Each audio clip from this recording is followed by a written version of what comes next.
성남 지금 부도심 여기 성산구역이나 좀 분위기 먼저 좀 최근 분위기요? 네. 최근 한 5, 6, 7, 8 이렇게 해서 부동산 시장이 엄청 좋았거든요. 그래서 전반적으로 이제 수도권 거래량도 많이 튀면서 성남도 마찬가지로 거래량이 많이 튀었는데 여기 재개발도 역시나 이제 거래량이 많이 튀면서 가격까지도 거의 평균적으로 한 5천에서 6천 정도는 오르지 않았나. 이제 성남의 대장 아파트라고 말씀드렸던 포레스티아가 84 타입 기준으로 원래 한 11억 5천 정도 했었는데 지금은 기본 12억. 그리고 거래 찍힌 소문으로는 지금 13억이 찍혔다라고 듣고 있거든요. 그 외에 이제 같이 따라가는 아파트들인 뭐 하늘채 앤더스원이나 한성역 사이 푸르지오 이런 아파트들도 지금 포레스티아 가격이 붙으면서 84 기준으로는 어쨌든 한 12억 5천 12억 74 11억 59 10억 이 정도까지 가격을 회복을 하면서 이제는 전고점 대비 한 10%에서 15% 정도 하락을 하는 정도로 회복을 많이 한 상태예요. 그러니까 앞으로 그러면 좀 더 이렇게 정고점을 그걸 찍고 이제 갈 것 같으신지 아니면은 조금 어떻게 보고 계세요? 저희 이제 공명님과 저는 이제 생각하는 바는 잠시 좀 쉬지 않을까. 그래서 일단은 확실히 저희가 느끼는 게 8월 초부터는 조금 매수물도 좀 뜸해지고 매도자들도 약간 관망세로 좀 돌아선 느낌이거든요. 가격도 이제 많이 안 내려오고 그래서 거래량 자체가 좀 줄어들 것 같고요. 또 금액적으로도 일단은 한번 고점이 나온 게 아닌가.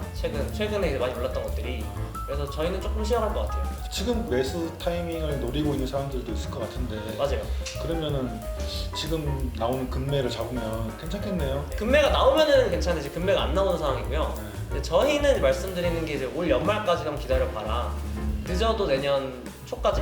아니 1, 2월까지는 기회가 있을 수 있다. 그러니까 지금 너무 올라간 금액대는 성남 재개발뿐만이 아니라 다른 곳들도 조금 기다려보는 게 낫고 지금 잡는다면은 지금 시세보다는 그래도 한 3, 4천에서 성남 기준이에요. 그러니까 한 5% 정도는 싼 물건이 나온다면은 그 정도는 잡아도 된다라고 말씀드리고 있어요.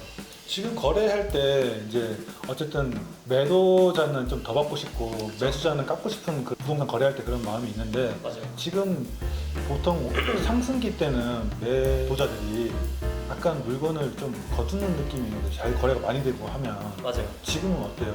비슷합니다. 지금 매물이 거래가 될 뻔하다가 못한 것들도 최근에 꽤 많았고요. 실제 그리고 그 자리 앞에서 1,000만 원 올려주면 팔겠다 해서 1,000만 원 올려서 사는 사람도 있고 막 그런 식으로 약간 상승장 느낌이 났었어요. 한 개인적으로 2020년, 2021년 이 정도 느낌까지도 이제 최근에 맛봤었던 느낌이었어요. 정말 이제 문의가 끊이지 않고 정말 저희가 이제 쉴 틈 없이 상담을 했던 적이 많았을 만큼 최근에 정말 좋았어요. 바쁘신데 제가 안 오길 잘했네요. 지금 오시길 너무 그러니까. 잘하셨어요. 네. 좀 잠잠히 좀 기다리라고 하는 타이밍에 오셨거든요. 그럼 산성구역 같은 경우는 지금 13억까지 맞아. 갔다는 거예요? 산성역 포레스티아가 지금 거래량 찍혔다는 게 한 13억에 이제 약간 찌라시 같은 게 소문이 돌고 있고요.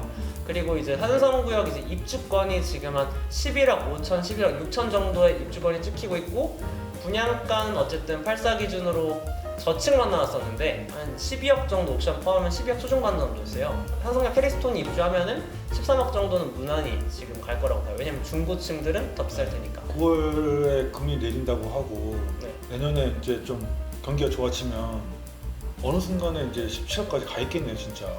가능성은 있죠. 근데 저희는 보수적으로는 한 15억 정도까지는 가요, 입주할 때는. 2028년에 입주할 때는 한 15억 정도는 봐요.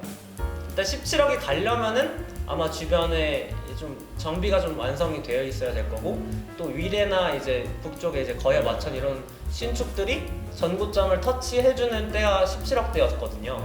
저희는 장기적으로 저희 그때 17억 말했던 거는 성남이 그래도 위례랑 거의 마천이랑 완성이 됐을 때는 그래도 비슷한 끝까지 갈 수 있다고 보고 있어서 또 여기가 이제 제일 최신축이 거의 확정하고 그렇죠. 그래서 이제 17억을 말씀드렸습니다. 단기적으로는 15억 정도는 봐요.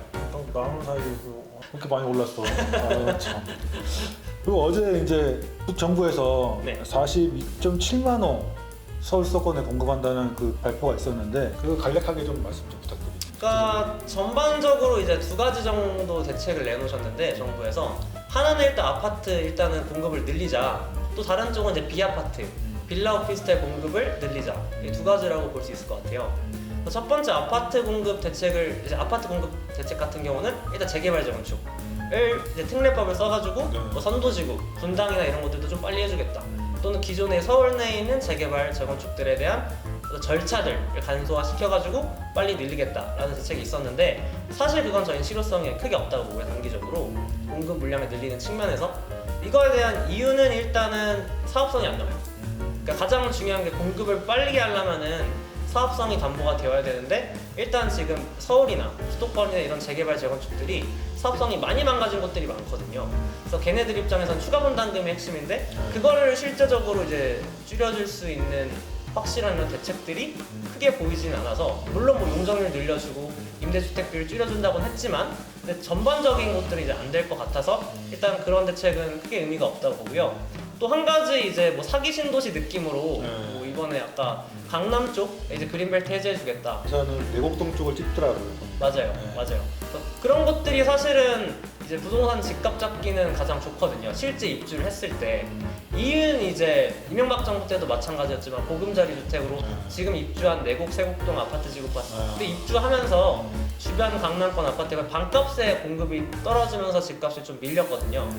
근데도 사실은 이제 시작 단계다 보니까 그걸 말하고 나서 빨라도 15년이에요. 근데 그걸 기다리려면은 사실 이게 단기적으로는 공급 효과가 없지 않을까라는 게 이제 저희 생각이고요.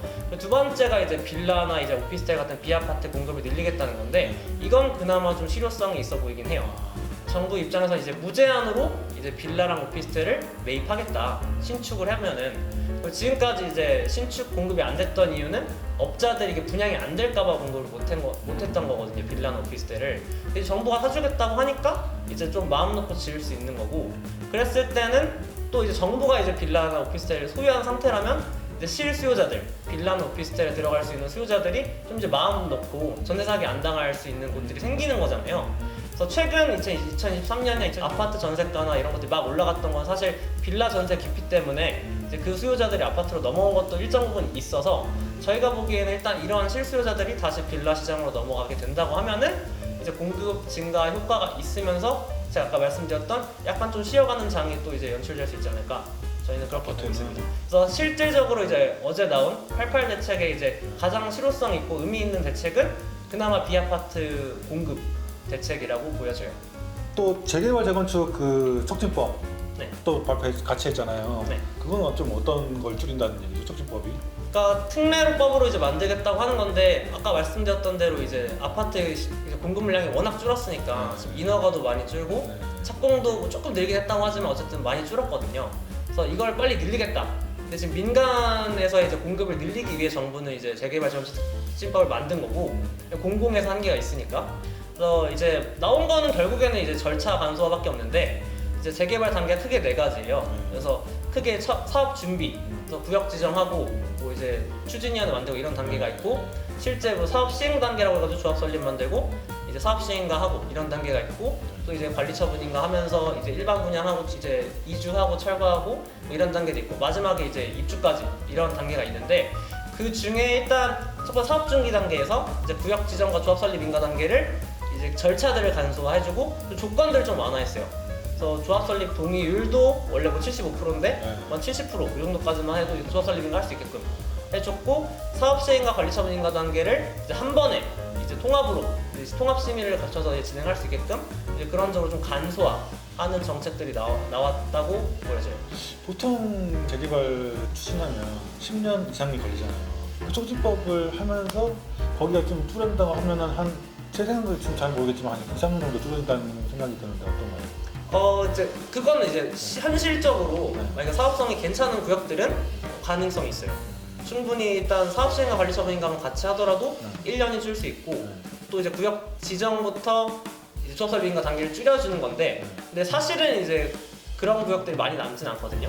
아직까지 구역 지정이 안 되고 조합 설립 인가 안 되는 것 중에 사업성이 좋은 곳들은 거의 없어요. 그렇기 때문에 전반적으로 이제 2년 정도는 줄 수 있지 않을까. 이미 가고 있는 곳들에 이제 그런 특혜를 준다고 한다면 그런 혜택을 볼 수 있겠다. 가고 있는 것들에는 한 2년 정도 수급받고 네.